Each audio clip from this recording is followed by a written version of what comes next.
Hey everyone, and welcome to Almost Cancelled. I am Peter, that is Connor, and we are going to talk about Mindhunter Season 2, Episode 1. So full spoilers for the episode, as always. And it has been a long time, it's been a long wait for Season 2. Almost 2 full years. Yeah, it's been a long time. It was November 2017, I believe, when Season 1 debuted. So we're just That sounds about right. Yeah, we're just, 3 months shy of it being 2 years. So luckily Netflix for me gave me a nice good 4-minute recap video before the episode started. I bet it did.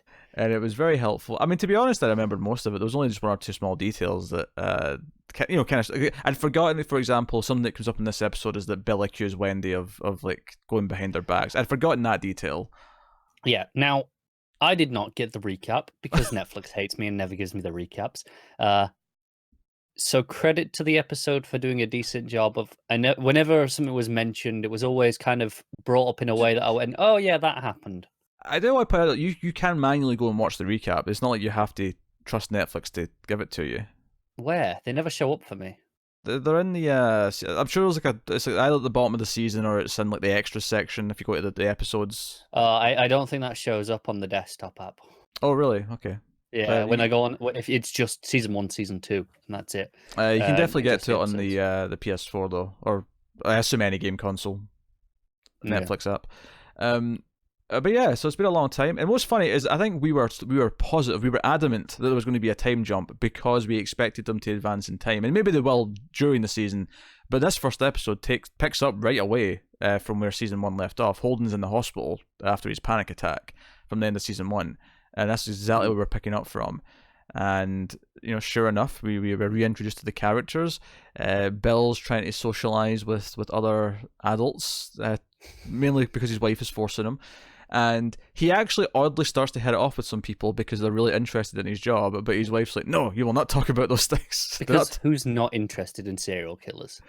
Yeah. Well, Joe, I like about that though. I like the idea that this is before the 24-hour crime investigation channel's a thing, when maybe some people do think it's taboo to even talk about this stuff. Whereas now, of course, there's multiple cable channels devoted to this 24/7. Yeah. It's maybe not accepted yet that people have a fascination. It's one of those where, stuff. At this point, when he's describing his job, he can't even say, "Oh, I look at serial killers," because no one else will know what the hell that means. Yeah, we just had the invention of that term last season. So quite late in the season, if I recall. Yeah, it was because Holden really pissed off what's his face by using that term.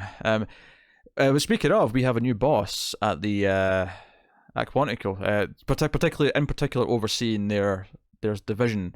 And it's a new guy named Gunn who is surprisingly, forgive the pun, gun-ho about what they're doing, because he is actually optimistic. He thinks what they're doing is progressive and where they should be going as an entity, and does not want to hold them back. In fact, he wants to let them flourish. He gives them a new bit of office space because the basement's not big enough anymore. He wants to give them staff so they can get through things quicker.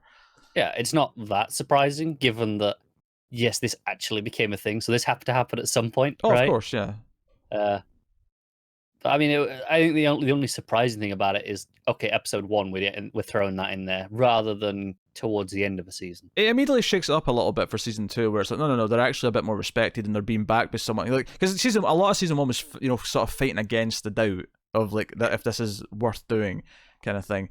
Whereas it seems like right away this guy Gunn is like, no, I believe in this, and he talks to them individually. He wants to see Bill first, who sees him at the end of the day that he comes in, which is like Thursday or Friday, and Bill, is happy to see him, and they shake hands, and they're getting on well enough. And he asks about this work, and he thinks it's valid, he thinks it's important, but he very quickly turns the conversation to the others. He's like, okay, what about Holden? What about Agent Holden? What can you tell me about him? And he's like, well, he goes a bit off script sometimes, but his intuition is very valuable, and he's the reason why everything started. And right away, I think what really interests me about Gunn is that his reaction to Holden, both from talking to Bill, then talking to Wendy later, and then eventually talking to Holden himself, is that his attitude is very much, yeah, Holden is a bit of a wild card, but he flourishes by being a wild card. So what I want you and Wendy to do, and they don't discover they've both been asked this until later, but they're both asked by him to kind of keep him on rails, right? If you have to direct him, then direct him and make sure he doesn't do anything too stupid or anything that's going to get him in trouble. Don't let him too far, but don't ignore him. Yeah, but let him be Holden. Let him like pursue his wild ideas, because that's what's been working. That's for the most part it's worked out because he's thinking in ways that they don't. And that's kind of a very different dynamic to season 1. So even just in the concept of watching a TV show, we have a very different playing field for what we did last season, where he's like, no, what do you want? And Holden's like, I want Manson. I'll get you Manson. But there's a rule. I will never be blindsided. Last season, because it's still the after effects of the whole, getting part of the record scrubbed and the cover up. The cover up, and as much as we're thinking he's retiring, it's not surprising at the end of the episode when he turns around to Holden and says, I'm not actually retiring by choice. I'm taking the fall for your screw up, you little sniveling piece of shit. Setting off another panic attack. Yes, which of course is one of our big things in the episode, is that Holden throughout the episode is he has to call Bill to come and get him, and Bill's not very happy about it. But he's had a panic attack. He's given some medication, and he's basically told to try and just not do whatever he was doing. But of course, what he was doing was talking to a serial killer, which is something that he's going to have to do again, given his kind of his job. Yeah. Of course, he did overstep a line, and I actually really, because obviously I like a couple of scenes with Holden, really particularly in this.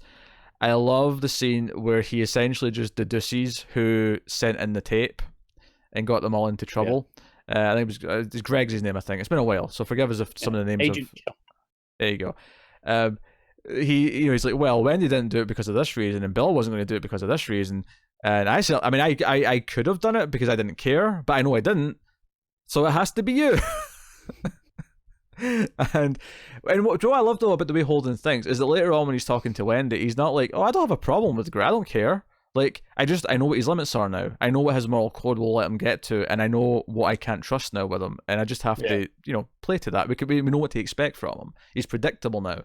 And I'm like, yeah, it's a very computerized way of thinking. So, it's a very, like, okay, now I know what the parameters are, I'll just never... Stick him in his box, and that'll do there nicely. Yeah, I laughed out loud. See when they're getting shown their new floor space, he's like, we're going to get you a CPU to, like, hold all your data. I'm like, yeah, different era. They're calling it a CPU.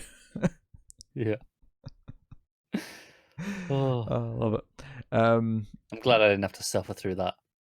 Oh yeah, I am glad I was born as late as I was, just for, Yeah, I was born at a horrible time where I started to use dial-up internet. I wish I'd missed that, because that was bloody terrible. I bizarrely did miss that, but only because you had parents that used computers and I had parents that didn't. So when we got a computer, it's because I wanted one and because I wanted to use it. So by the time I got internet, it was already broadband. Oh, that dial-up tone still gives me nightmares. No, it's the MSN notification messages, that noise sound effect. Oh God, that gives me nightmares. Joe, you've just said that, and I've just gone back about 15 years. Yeah, you can hear it in your head. Yeah. But I also love the scene where he actually says to Wendy, "Hey, can we go and talk?" And she's like, "That's not necessary," because he was trying to clear. There's no, it's not for that. I want to ask your advice about something. And despite the fact that Bill told him not to tell anyone about his panic attack and about what he did, he does want to talk to Wendy because he needs to get this stuff off his chest. He needs to, and Bill, as he suspects, quite rightly, I think, isn't the heart-to-heart person. Bill's a good guy, but he's not the heart-to-heart guy. He's not, no. And she is very receptive. Of course, there's the little gag here where she's distracted by the sexy bartender the entire time. She's got her eyes on some prey, as it were, and she's she's done a decent job of keeping up with the conversation, but she's clearly distracted a little bit. But no, she's like, hey, I'm here for you to talk to me, but here's some things you're going to have to do, and here's some signs that it might be about to happen. Shortness of breath, things like that. Like I can like keep an eye on you, but only you're going to feel the effects if it's coming. You'll know if it's about to happen. You're going to have to like deal with it. It's like, here's a couple of things that might help. Do some jogging. Yeah, do some exercise. He's like, yeah, great, I can do that. I can run. I'll do that every day. He's like so excited by that. It's like, yeah, I can run. Well, Joe, here's what I think he's excited by. I think he's excited by a clear answer of something he can execute. It's the control, yeah. Yeah, he can do that. He can accomplish that and feel like he's done something about it. Oh, absolutely. Whereas the idea that he can't do anything is terrifying, and that's so he just felt some relief over that. And of course, he ends up being scared again because when he tries to talk to I can't remember the director's name. I don't mean David Fincher, who directed the episode, which I didn't realize he was coming back for season 2. So that was a nice surprise. Oh no, I didn't either. Is he just doing this one, or like this one and the last one maybe? He has 6 episodes listed on IMDb total, so I don't know how many he did in season 1, but that would imply to me at least a couple in season 2. You would think, wouldn't you? Yeah, I don't think he did 5 in season 1, but you could certainly correct me. Shepard's the name of the ex-boss. That sounds right. Yeah. Shepard is having this leaving party, and Bella makes a little speech and gives him this fishing line as a gift. Yeah. What you found? He's got 2 episodes this season. This one and episode 8. So not the finale. Because interestingly, with 9 episodes this season, because there was an equal possibility it was still 10 or it was going to be 8, because a lot of shows have shifted to 8 from 10. But under no circumstance did we theorize that it might be 9. It's a very rare number to get for a TV show. I've only seen it once or twice before, I think. Do you know what I think is interesting? Is that looking at the 9 episodes, there's 2 episodes that are about 70 or so minutes long, and then there's a lot that are in the 45 to 60 range, which is kind of normal. And I do wonder if it was meant to be 10, and they made the conscious choice to reorganize the scripts because they just felt it fit better into 9 chapters. But they actually kept a lot of what would have been in 10. It's just, they just tightened it a bit. Into 9. Could have even been done in the edit for all we know. It could have been, yeah. It could have been. So I mean, I like that. I think that's a good sign, though, that they're making those choices. They're looking at it and going, "Hey, we can actually do better if we decide that this is less." Because ultimately, do they lose anything by cutting an episode if it's their choice? No, it was one of the things we always said for a long time was good about Netflix, in that they have that freedom. We usually talk about it in terms of episode length. Mm-hmm. And at times that has been a problem as well, where some people overindulge because they can. Yeah, it goes both ways. Yeah, it just depends if people make it. But the episode counts, and we don't talk about it as often because they're usually set quite far in advance, and we just kind of know what to expect. But having that flexibility is good. If that's what it needs, that's what it needs. And Netflix not having to put something out weekly doesn't have a concern really, as long as the season's there on the all there and done. It doesn't really make any difference to their figures. Yeah, no, it really doesn't. The only thing would be that there is maybe a level where if it goes below that certain number, it'll look like less valuable to people who buy Netflix. Yeah. If it's only 4 episodes, that feels a bit like. Waiting all this time, I only got 4. There is kind of a value perception that you might eventually hit, but I mean, no one's. There is, but I think anywhere between 8 and 13 is so commonly accepted that I don't think anyone would question those. Yeah.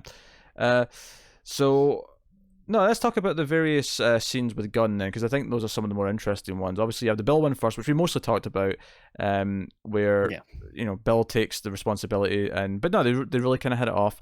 Wendy's a lot more apprehensive about him and is very kind of closed off as best she can. And he is about her as well. He's like, okay, do we really need the academics to this extent? Yeah, he seems to like her answers though when she kind of says why she feels that she can make a difference. And he's responsive to that, and then obviously brings up Holden again, and again, and she does share a concern. She says she's probably more honest about it than Bill is. But Bill kind of wants to protect him as best he can, where she's like, no, he's very valuable, but he does go off script, and he does it is a little bit dangerous the way he veers off. So, but I do like the idea that he's kind of using all the sources possible to gauge if Holden is worthwhile. It is, and I think it works that this is all happening while Holden is missing from the episode, for all intents and purposes. Yeah, because Bill covers for him and says, "Oh, I give him a few days off." But he didn't. He doesn't know where he is, but he says that. No, and he must be gone for half, maybe close to 2/3 of the episode. Yeah. Oh, I mean, obviously we see him. We see him in the hospital as the viewer. But yeah, in terms of Quantico, they don't see him. Which, by the way, the first time they said Quantico, all I could hear in my head was Denise from Screaming Queen saying the hit television show Quantico. I'm sure we did this last Probably season. did. And I had this realization somewhere in the last year that was probably what inspired my hit TV show Buffy the Vampire Slayer joke that I always do. I think Scream Queens is to blame for it as to how I phrase it. You might be right. I don't think that existed before Scream Queens. I don't think it did. I think I never even realized I took it from that. I think that's just where I took the phrasing, and then obviously put in Buffy. I am, of course, talking about the hit television show Buffy the Vampire Slayer. You can't use it as your own reference. Oh, yes, I can. It's a meta reference. It's a meta reference. Easy peasy. So no, I like that scene. And then Holden, of course, sees Gunn when he gets back, and he's kind of nervous beforehand. But Holden almost he almost becomes Holden again in the middle of this scene when he's talking to him, because he gets so excited about what he's been allowed to do now. Because it's interesting that he has the conversation with the other two in his office, or it's actually in the conference room because Shepard's still clearing out the office. But he takes Holden to the cafeteria for breakfast, the executive cafeteria, and they're having omelets or whatever, and it's more casual. So he gets him comfortable and wants him to feel honest and wants him to feel open. What do you need? And just makes it clear, like, I'll make the investigation go away. I've got that clout, but I never want to be surprised again. Like, you have to be on the up and up. There's an interesting symmetry, I think, in his technique with Holden here, and the crew with the serial killers. Make him feel comfortable. Make him feel comfortable. Bring him gifts. Get him talking. It feels he's using all the same tactics. Yeah, because he's been listening to the tapes. He knows what the tactics are. Like, exactly. It's basically this acknowledgement that his mind does work a little bit like the serial killers. Even if he's not himself evil, his mind does kind of click that way, and that's why he's good at this.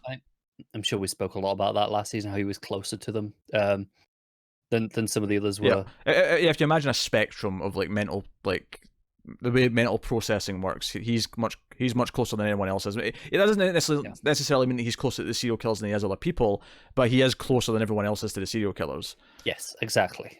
Which is, I think, a key advantage for him in this context. Oh, absolutely. But no, I love this idea of, like, no, he has to be contained and controlled and understand what the rules are. And because he says, no, you can go off book, you can say some of the things that you've said to a point in these interviews, but I can't be surprised. You have to be honest with me about everything you do and say. And we'll see if Holden plays by those rules. And he has no real reason not to, as of now, with the exception of maybe lying about his panic attacks, which might become more of an issue. It probably will be. And the only other thing is, if he goes even further than we've seen before, and he's like, okay, no, that was too far, even for this very lenient boss, I feel like that was too far. Okay, is that a point then where he decides to lie again? And there is the other element of this here as well, where Gunn just casually says, "I'll get you, Manson," as if it's nothing. And when Holden goes down and tells him this, because they're looking at other cases, they're saying, "Hey, there's this killer and there's this killer," and Gunn, of course, also wants to get them away from like cold cases and things that have already happened. He wants to be like, "No, I want you to be the first responders," which I think we just know from history. Yeah, that kind of becomes like they go out and track serial killers and shit. But he just interrupts her and says, "We're getting to see Manson." And the reaction kind of not that interested. Yeah, the reaction he gets is maybe not what he was hoping for, because Wendy's like, he doesn't really fit what we've been doing. Like, he didn't necessarily kill anyone directly like these others did. These are all there's a particular archetype we're kind of following here with these people. Yeah, and she's like, hey, these people have all killed repeatedly. There are specific, often in like a sexual nature. There's all these patterns that they've got. And Manson, while a terrifying cult leader, was not directly a murderer in the same way that these are. Yeah, it's funny because I think everything she says is completely valid. It makes sense, but I'm oddly kind of the side that he's probably still worth talking to in the context of understanding psychopaths. Oh, absolutely, yeah. And again, I think she's being too academic, too specific. So she's got the one criteria, whereas he's like, no, we can be broader. We can establish a bigger sample size almost. Yeah. So because see how that debate of like what the focus should be kind of shifts and changes as the season goes on. So that was neat. So yeah, I mean that's kind of the main setup. Obviously, the other big thing with Holden is the panic attack at the end. They're at this party, and Shepard doesn't even wait to hear, because I did think it was a bit egotistical of Holden, because Bill makes this speech, who's known Shepard a long time. Shepard then is requested by the crowd to make his own little speech, his own little goodbye speech, and he does. Has a nice little joke at the end. If my wife puts in a missing persons report, ignore it. That's a fun little joke given the context of where he works. And Holden just has to grab the mic, even though everyone's done with speeches, and do it himself. And it does feel a bit egotistical. Like, oh, I feel like I'm important enough to do this. Like I'm going to. Pretty much. And Shepard just walks out. I mean, he goes out to see him, and Shepard, as we said earlier, says, "Hey, this is your fault. I'm retiring. Like my decades long career is coming to a shitting standstill because of you." What I think the phrase I like is, correct me if I'm butchering this, but I survived a war, but I was brought down by you. It was something to that effect. It was like a shit stain like you is what takes me down. And I love the idea that this causes the panic attack because, again, it's the consequences of his actions that he never considered. Because all episode he keeps saying, "I'll take full responsibility. It's on me. I want to take the responsibility." Because it is his fault largely for what's happened. But he's learning here that it doesn't matter, that someone's still been kind of steamrolled over in his wake. Even though someone else higher ups came in and taken his job, or not, I don't know if it was higher up than him necessarily, but someone he's taken the fall, someone else has come in and taken his job, and he's been recepted. But he's basically kind of how Gunn was explaining that you either go with where the future's going or you get cut loose kind of thing. And that's essentially what's happened to him. Shepard's basically just one of the old guard and won't be here for this new kind of progressive style of investigation, of psychology.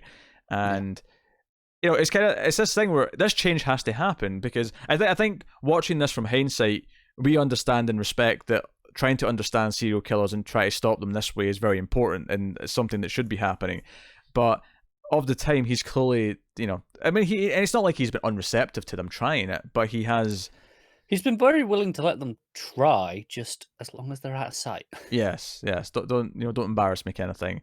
Whereas Gunn's like, no, you're going to be the star section of this whole building. You're going to be up in bright lights. You're going to have a big neon sign outside saying this is the criminal psychology department. And I think now when people think of the FBI, that is probably the first thing that comes to mind, right? Oh, absolutely. You think of Silence of the Lambs. You think of Dale Cooper coming to Twin Peaks. You think of people coming because they're there to analyze what the killers are doing. Yeah, exactly. It's the first thing that people think of now. Well, there's two things you think of. You think of that, or you think of the most wanted list, which tends to be more terrorists. So it's those two things. You think of one or the other. Sure. Yeah. At least we do. I mean, disagree if you want in the comments. What do you think? Yeah. I mean, public perception. It feels like that's the most common. Number 3, of course, is those T-shirts that say "Federal Boob Inspector." That's obviously number 3, and I don't think anyone's going to argue with that. I think that they say "Female Body Inspector." Those Boob Inspector ones, I've definitely seen Boob Inspector ones. Okay, fair enough. I know I'm not making that up, but that is definitely a thing. Okay, I'll take your word for it. I don't forget boobs. All right. Not even the word. Not even the word. So, yes. I thought it was a solid first episode. It was setting things up. Obviously, the one scene we've not spoken about, actually, that we really should, is there's a little bit of BTK at the start of the episode when he's doing a bit of the autoerotic asphyxiation. He gets walked in on. He gets walked in on, yeah. So the first sign his wife might think that there's something weird about him or something wrong about him. No shit. What's interesting is that they actually get brought this case, this episode. There's, this other old FBI agent comes down and he's like, "Hey, I've got this cold case under my desk. It killed 7, we think." It looks like there's we thought he'd retired, but there's one more now. Yeah. It's interesting though because I remember just from looking it up, when it became clear this was what this killer was in season 1, is that he's not caught until the 2000s, which is partly why we expect time jumps to be happening at some point, so that we get that. And who knows? Maybe it won't be that. Maybe it'll just be we'll get like a montage time jump and just like an epilogue scene at the end of the show. It won't necessarily be that we're jumping through time a lot throughout the show. It might just be the bulk of the story will take place in the 70s and the early 80s, and then it'll just be like the one.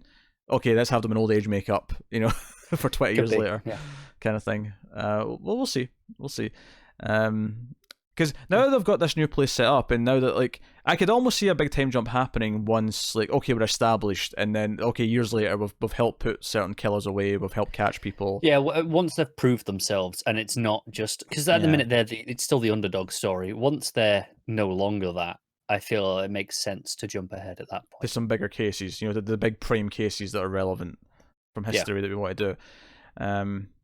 So that makes a lot of sense. And of course, I believe these characters are fictitious, even though we're basing it on real, killers and stuff like that. Yeah. So that means that we can just say, oh yeah, these are the ones who do take down this killer, even though in real life there was obviously other agents that were doing Oh, that. of course. And just have fun with it in that sense. But that was a solid first episode. Really interesting the characters. It feels like it's not skipped a beat. It was a good episode. It wasn't mind blowing. It wasn't like, oh, this is fantastic. It was like, no, this is real good. Well, that was the thing last season. It typically got mind blown when they went to see the killers. It was solid otherwise, and then when they went to see the killers, those were the standout scenes. So, Yeah. they always were. So I mean, we can totally do that this season as well. I feel like whenever we go to season, whether it's episode 2, episode 3, whenever the first one is, we're That'll going be to when it picks up. Yeah, we're going to get hit by the killer, not literally, of course, and go from there. And it wouldn't surprise me. Do we see Kemper again by the end of the season? We might. Probably. I'm not looked into it, but it wouldn't surprise me. I haven't either. Obviously, we know we're getting Manson. I think that's the only one that I remember hearing. Because it's I'm pretty sure it's the same actor as in Once Upon a Time in Hollywood. Yeah. Yeah. They have also confirmed they're not supposed to be in the same universe. It's just a wonderful. Yes. Coincidence. Happy coincidence. What do you think if you're that actor? For the rest of his career. Yeah. What do you think if you're that actor that he keeps getting cast as Manson? That is just. You like lean into it. Make the most of it while you can. I almost said Marilyn Manson. Little slip. Very different. Little slip. Very different Manson. Some people may argue just as creepy, but I mean, this is all show, so it's just theatrical. Yeah. It's a theatrical individual. No, I'm looking forward to the rest of the season. It's been a long 2-year wait, and I think it doesn't feel like it's skipped a beat in terms of its style, its tone, what it's doing. I think having Fincher back for an episode or 2 is actually a really nice idea. I think that helps. I hope it didn't lose all its viewership, like we saw with like the OA, for example, which obviously still had a very passionate fan base. This is definitely higher profile than No Way is, though. It is, but it's been such a long wait that I hope it hasn't affected it too badly. It's the sort of thing though where I feel like they're trying to train audiences, even if it's not working entirely yet, to this long wait, because Stranger Things is actually only went up, and that had a long wait as well. And obviously that's the biggest thing they've got. That's their most pop culture cracking success. No, but I agree. I think though the fact that it wasn't as long a wait between season 1 and 2 is the key fact. I think if you can get season 2 out in a reasonable time, once you've seen 2 seasons, you're coming back for 3. Assuming you're on board. Whereas season 1 to season 2, I think is a lot harder sell to most people.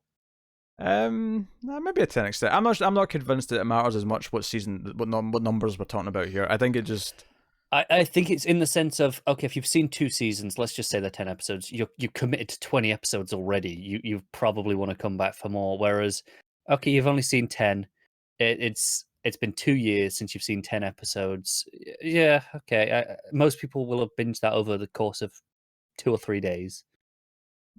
Okay, I feel there's a lot of other factors here. I don't think. Obviously, these gaps are having an effect, but I don't necessarily think it's because people don't want to watch the rest. I think it's Netflix sometimes don't market them as much as they used to. That's true. Yeah. Sometimes subsequent seasons it feels like they want them to fail. I feel like sometimes it's a case of I don't know. I think this is just a natural thing in TV. Most TV shows go down season to season. There's only the few ridiculous successes that go up season to season, even on like traditional TV.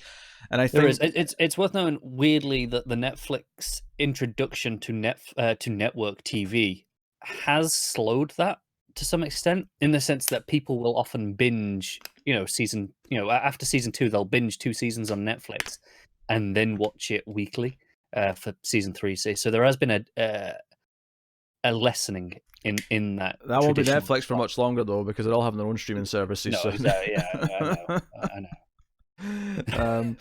So no, but that was episode 1 of Mindhunter season 2. So hopefully you had fun with the episode. Hopefully you had fun with our reactions and thoughts on it.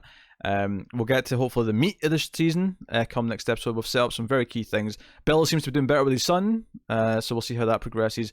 Wendy seems to have a love interest, and of course Holden is in a bit of a pickle with his panic attacks, and we'll see how that goes. But we do have some killers to look forward to. So let us know what you thought of the episode in the comments below. Like and subscribe, all that stuff. You can support us over at Patreon, patreon.com/MailFuzzTV. We can do that for as little as $1 per month to get some bonuses, extras, and make sure all the content keeps coming.